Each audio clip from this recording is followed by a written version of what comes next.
Қайырлы күн достар, менің каналыма қош келдіңіздер. Қызыл барқыт тортының ең күшті рецептімен бөлісемін, сондықтан менімен бірге болыңыздар. Аналар мерекесіне қарай осындай 8 деген санмен жасадым, дәмі өте күшті шықты. Ең алдымен жұмыртқамызға қантымызды салып, жақсылап ағарғанша араластырамыз.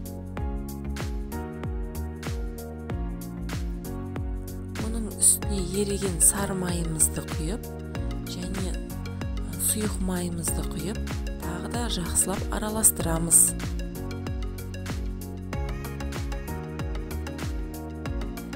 Енді бөлек ыдысқа айранымызды құйып, үстінен кішкене красителімізді саламыз. Менде осындай сухой краситель және ас содасын саламыз. Қасықтың ұшымен ғана. Осыны араластырып болған соң, осындай көпіріктер пайда болған кезде жұмыртқалы массамызға салып, тағы да жақсылап араластырып аламыз. Енді ұнымыздың үстінен жарты қасық какаомызды саламыз және разрыхлителімізді салып, араластырып, жұмыртқалы массамызға 2-3 бөліп, електен өткізіп саламыз. Және достар, барлығы бөлме температурасында болу керек, жұмыртқамыз да, айранымыз да. Енді осыны қою масса шыққанда, оны 3-ке бөлеміз.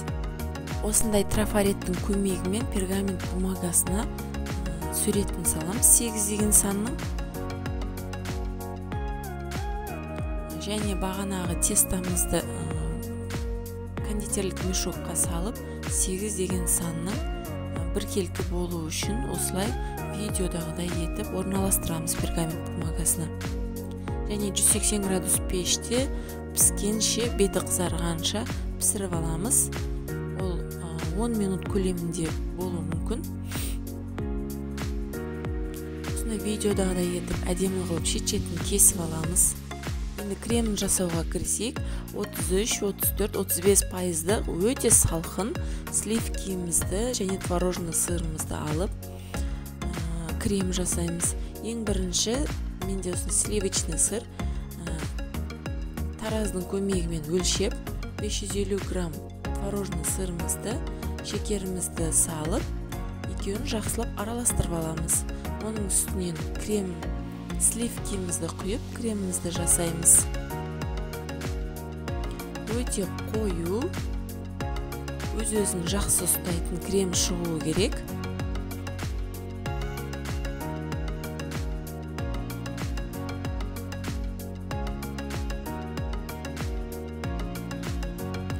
Осындай өзін жақсы ұстайтын крем шыққан кезде, енді тортымызды жинауға кірісеміз.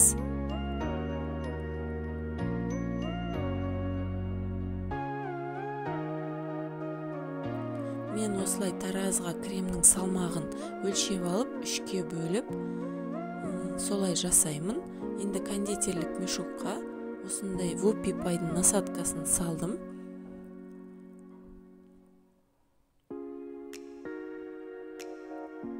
Енді шетінен осылай видеодағыдай етіп, шет-шетін шарик шығарып, әдемі қылып орналастырамыз.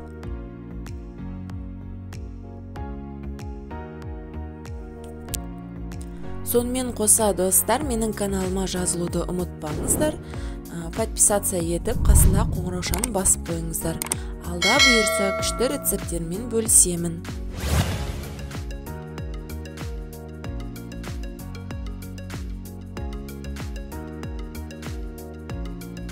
Достар, менің каналым немесе видеоларым сіздерге пайдалы болса, лайк басып, комментария жазып қойыңыздар.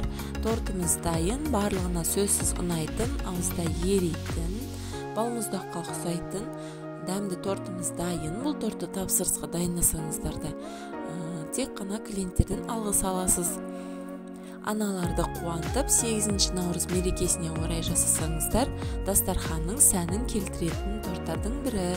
Сіздермен болған сандуғаш, назарларыңызға көп рахмет.